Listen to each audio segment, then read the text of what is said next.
Bonjour à toutes et tous, bienvenue de retour sur la chaîne d'un chaman et ses guides. Alors avec un peu de décalage, je vous fais les derniers signes sentimentaux pour la période donc de début juillet, début août, donc je décalerai d'autant, vous en doutez, vous commencez à avoir l'habitude. J'ai changé de tarot pour ces derniers signes, ce qui en somme ne changera pas le message, hein. Simplement, je sentais un peu plus de prendre le tarot Histoire de sorcière de Deborah Blake. Donc, si vous voulez savoir un petit peu avec quoi je travaille. Et également mon tarot emblématique, le tarot emblématique de cette chaîne, qui est le tarot de l'animal totem de Lisa Robertson. Et ensuite, je tirais également une carte de l'oracle des maîtres ascensionnés de Doreen Virtue pour avoir les énergies de votre mois pour cette période, donc de début juillet à début août. Alors j'ai recadré aussi la caméra de sorte à ce que vous puissiez avoir vraiment une vue sur le tirage pour ceux et celles à qui ça parlera. Allez, sans plus attendre, il nous reste les cancers et les scorpions à faire en signe d'eau, puis les 3 signes de terre. Donc, ok, cancer. Allez, c'est parti pour vous et votre autre, ou vous, la personne que vous avez dans le cœur, ou vous, et une énergie qui gravite autour de vous sur le plan sentimental. Allez, cancer, ascendant cancer, mais surtout cancer, lune et Vénus en cancer. Je vous invite encore une fois à calculer votre révolution solaire. Bon, on nous parle de choses qui ne sont pas forcément dites, on nous parle de choses cachées avec cet arcane majeur de la lune. On va nous parler également peut-être d'illusions, de rêves, de se bercer d'illusions. On va peut-être vous conseiller aussi de regarder au-delà des apparences d'une situation ou d'une personne. Peut-être d'envisager votre situation sous un angle un petit peu plus réaliste. Alors, cancer, Vénus et lune en cancer, ou Vénus ou lune en cancer, ou signe solaire ou ascendant, encore une fois vous adaptez. Allez, pour les cancers, qu'est-ce qu'on a pour cette période de début juillet à début août? Oups. Alors, ça c'est pour vous. Ok, ok. Le lien à cet autre, le conseil qui vous est donné. Et je vais tirer directement pour votre autre. Ok. Les actions, l'évolution, le lien, le conseil, je contrôle. Ok, c'est bon.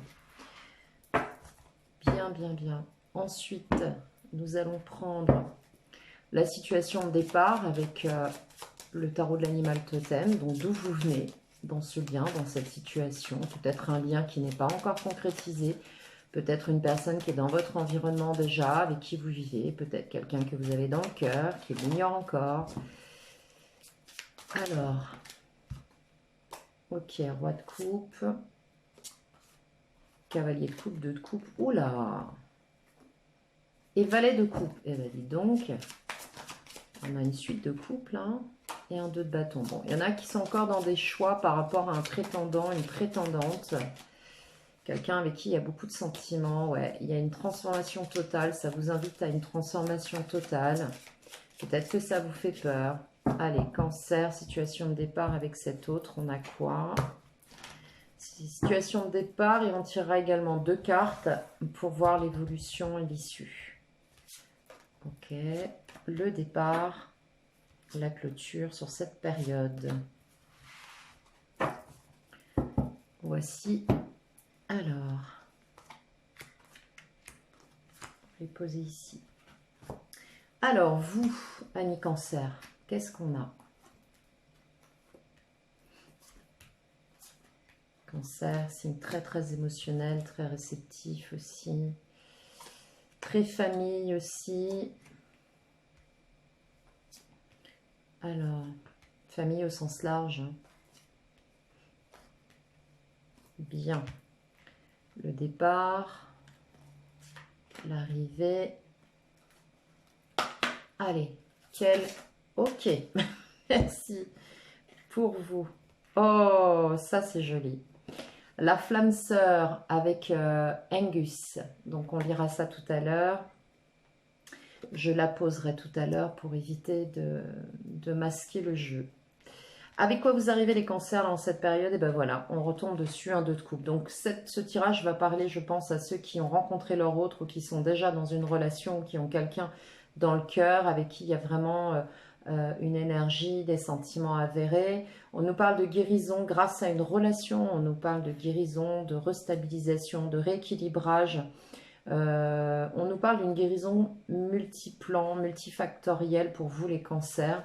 On va nous parler d'une relation qui vous fait du bien. On parle d'une relation qui vous revigore, qui vous fait revivre quelque chose qui vous est agréable.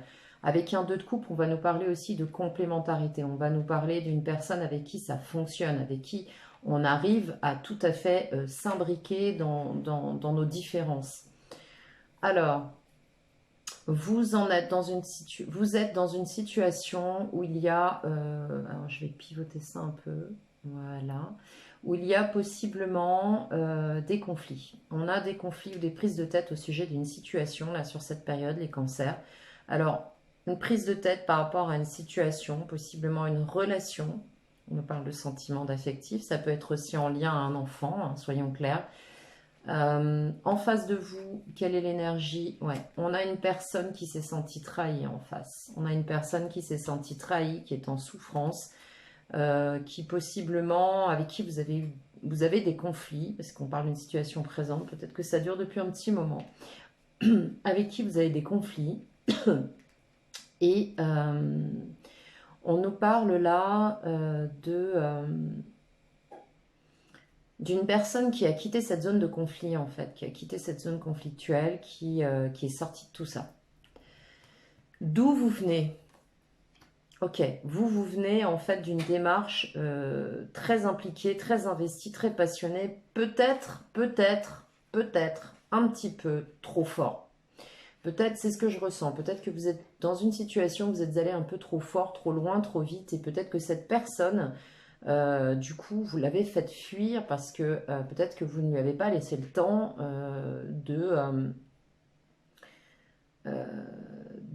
d'intégrer, ou peut-être que vous avez asséné certaines choses parce qu'avec un 5 d'épée et une reine de bâton, on a quand même quelqu'un qui s'exprime de manière très dirigiste, j'ai envie de dire. Et là, à mon avis, ça a coincé un peu de l'autre côté, ouais, clairement. Bon, en plus, la personne qui est en face avec un 9 de bâton, là, on a vraiment quelqu'un qui se sent un petit peu dos au mur là, avec ce que vous êtes en train de lui asséner. Donc je pense qu'il va falloir calmer le jeu un peu les cancers là. Je ne sais pas ce qui se passe dans votre environnement, mais j'ai la sensation que vous avez voulu prendre le pouvoir, le contrôle sur une situation face à une tierce personne de votre sphère affective, émotionnelle, amoureuse, sentimentale, et cette personne en fait a fui. Cette personne se sent trahie, elle ne se sent pas écoutée, pas entendue, elle est sur la défensive. Donc là, je pense que si j'ai un conseil à vous donner, c'est, vous voyez mes mains là, calmez-vous un peu, parce que ce que j'ai envie de vous dire, c'est que la vie de l'autre lui appartient. Voilà. Et on sait bien, le cancer a ce côté un peu protecteur, mais quelquefois un peu excessif aussi. Donc attention à ça. Donc du coup, là, avec la base de départ, je pense que c'est une relation où vous vous sentiez d'apporter votre soutien, possiblement votre guérison à une personne dans un lien très fort. Encore une fois, ça peut être votre autre, mais ça peut être aussi quelqu'un de votre famille. Ici, on me parle aussi, attention à la projection, avec tempérance, le 2 de coupe et ce que je vois là. Attention de ne pas vous projeter dans une guérison qui ne vous appartient pas. Je m'explique. Attention de ne pas vous sentir investi d'une mission auprès de quelqu'un qui rencontre une situation particulière, que vous prenez à bras-le-corps et que vous considérez être votre combat.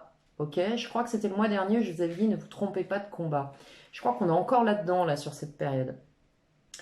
Vous êtes totalement dépassé par les événements dans cette situation et la personne en face de vous est dans une relation. Alors, il se peut que vous soyez face à quelqu'un qui est engagé dans quelque chose ou qui est en train de choisir quelque chose ou quelqu'un. et ça vous dépasse complètement. C'est quelque chose qui vous désarçonne, vous ne savez plus du tout comment gérer la situation, ce qui explique aussi les prises de tête ici. Et je pense que vous faites pas mal de nœuds au cerveau. La personne en face, quant à elle, défend ses positions par rapport à une situation, par rapport à un choix qu'elle a fait, possiblement sur une relation. Peut-être une trahison. Alors, il se peut que la personne en face se soit vue dans une situation où il y a, évidemment cette guidance ne parlera pas à tout le monde, mais là j'ai de l'information assez précise. Cette personne, je pense, a pu être trahie, se sentir trahie, être profondément blessée, déçue par une relation avec quelqu'un et se défend face à cette personne. Et je pense que vous, vous êtes dépassé par la situation. C'est comme si cette personne réglait quelque chose et la façon dont elle s'y prend ne vous convient pas. Et vous ramenez un petit peu, j'ai envie de dire, votre science, excusez-moi, c'est ce qu'on me dit. Vous ramenez un petit peu votre grain de sel dans l'histoire, alors qu'en fait, c'est pas votre combat. C'est ce que j'ai envie de vous dire et c'est ce que je ressens. Là, vous savez plus quoi faire, vous savez plus dans quelle direction aller, vous savez plus si vous devez sortir de cette situation ou être aux côtés de cette personne, vous savez plus trop quoi faire. On le voit bien avec le vide de bâton et le chariot. Pour autant, vous allez devoir poser une action, vous allez devoir prendre une direction. Vous n'allez pas pouvoir rester comme ça à jongler indéfiniment. Et en face de vous, cet autre est totalement déçu, n'est pas satisfait ou satisfaite du tout de la situation qu'il ou elle traverse, dans laquelle vous êtes parti pris. Voilà, vous êtes parti pris là-dedans. Alors encore une fois, il peut s'agir d'une personne avec qui vous êtes, ou d'une personne que vous avez rencontrée, ou peut-être qu'il y a un lien sentimental, et là on va nous parler de triangulaire, que cette personne est encore engagée quelque part ou sort d'une situation, ou alors vous êtes face à quelqu'un qui gère en tout cas une situation avec une tierce personne, d'accord? Ça peut être un enfant qui est engagé dans une relation qui n'est pas stable et vous êtes parent et vous vous inquiétez pour ça. Vous voyez un petit peu la configuration. Ensuite, l'évolution de votre côté, on va vous dire de prendre une direction. On vous le rappelle encore une fois, vous devez prendre une direction pour pouvoir reprendre des bases stables et avoir peut-être une vision un peu plus objective des choses, sans trop vous impliquer. Quand on parle de direction, c'est pas un choix par rapport à l'autre, hein. On parle d'une direction par rapport à votre positionnement.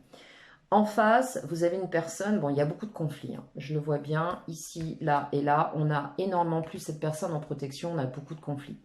Si j'ai un conseil à vous donner sur cette période, les cancers, c'est face à cette personne, face à cet autre, face à ce lien affectif, émotionnel, amoureux, sentimental, calmez-vous, calmez le jeu, gardez à l'esprit qu'il ne s'agit pas de vous, il s'agit de l'autre, ok ? Ne prenez pas tout à votre compte, ne prenez pas les choses de manière personnelle, même si vous êtes impliqué dans cette situation. Ici, il vous faut prendre une direction pour vous, pas par rapport à l'autre, pour vous, ok ? L'autre, laissez cette personne, d'ailleurs c'est ce qu'elle vous dit, puisqu'elle est sur la défensive, elle a besoin de respirer. Donc laissez-la faire ses choix. Ici, 4 de coupe, quelqu'un d'insatisfait par rapport à une relation, on le voit très bien, c'est quelqu'un qui a été trahi, qui s'est senti trahi, qui s'est défendu, qui est en train de se battre possiblement avec quelqu'un ou contre quelqu'un dans une relation qui pour moi est terminée, parce qu'on voit bien là avec le 3 d'épée qu'on a une sensation d'avoir été dupé, d'avoir été trahi. Donc cet autre se sent trahi, se défend, se bataille, est en train, bon il y a des conflits avec cette autre personne, on a de l'insatisfaction ici, c'est évident. Je pense que cette personne a lutté, je pense que cette relation dure depuis un certain temps, alors c'est une relation peut-être on-off, hein. On voit qu'il y a eu des bagarres, ça ne fonctionne pas. Et en face, on a encore quelqu'un qui est encore dans la lutte ici et qui va continuer à lutter parce que ce qu'elle obtient ne la satisfait pas, cette personne. Donc elle est encore dans sa lutte. Donc laissez cette personne gérer sa situation. Sur votre lien, eh bien ici, on a une personne par rapport à vous qui se sent déçue. On a l'impression que cette personne ne se sent pas soutenue, ne se sent surtout pas entendue. Alors, je voudrais clarifier quelque chose. Soutenir quelqu'un, ça ne veut pas dire décider à sa place. Soutenir quelqu'un, c'est entendre les choix de la personne et la laisser libre de faire ses choix. C'est une écoute passive, c'est une écoute bienveillante, c'est une écoute où on laisse l'autre faire ses choix. Même si la personne va dans le mur, quelquefois, c'est nécessaire pour qu'elle puisse ou il puisse grandir. Donc, soyez une écoute attentive, pas attentiste. C'est très différent, c'est ce que j'entends, c'est ce qu'on me dit. Soyez une écoute attentive, mais pas attentiste. Soyez une présence attentive, mais pas attentiste. C'est-à-dire que ne projetez pas sur cette personne qui est déjà dans une situation compliquée des résultats, des prises de position, des prises de décision comme si c'était votre vie. Ok? Projetez pas sur l'autre. Voilà. Alors je sais, je suis un petit peu directive pour cette période, mais là, franchement, c'est extrêmement clair. D'accord? Vous, sur ce lien, vous en êtes où? Bah, vous, du coup, vous mettez en mode ermite. C'est-à-dire que si ça va pas comme vous voulez que ça aille, hop, vous vous refermez. Et puis, c'est bah, débrouille-toi, c'est ton histoire, moi j'ai besoin de me remettre sur moi. Bah, à la limite, c'est peut-être mieux. Vous voyez ce que je veux dire? Alors, le conseil qui vous est donné, prenez un nouveau départ, axez-vous sur quelque chose qui vous anime, qui vous parle, qui soit dans votre vie, dans votre cheminement. Canalisez cette énergie dans un projet peut-être qui vous tient à cœur et laissez un peu de vacuité à l'autre. Là, c'est ce qu'on me dit. De l'autre côté, en plus c'est quelque chose qui peut vraiment vous canaliser. De l'autre côté, cette personne a besoin de s'entourer, de demander conseil. C'est aussi pour ça que vous êtes un peu perdu, parce qu'elle demande conseil, mais en même temps, elle ne veut pas qu'on décide pour elle, ce qui est logique. Quand vous demandez conseil, déjà, si cette personne ne demande pas conseil, laissez-la. Si elle demande conseil, ne décidez pas à sa place. Il y a une différence entre donner des conseils et asséner des vérités, hein. Donc, et je sais de quoi je parle, hein. J'ai connu cette phase-là aussi, donc je sais de quoi je parle. Ici, avec le 3 de Pentacle, on a une personne qui est dans une situation avec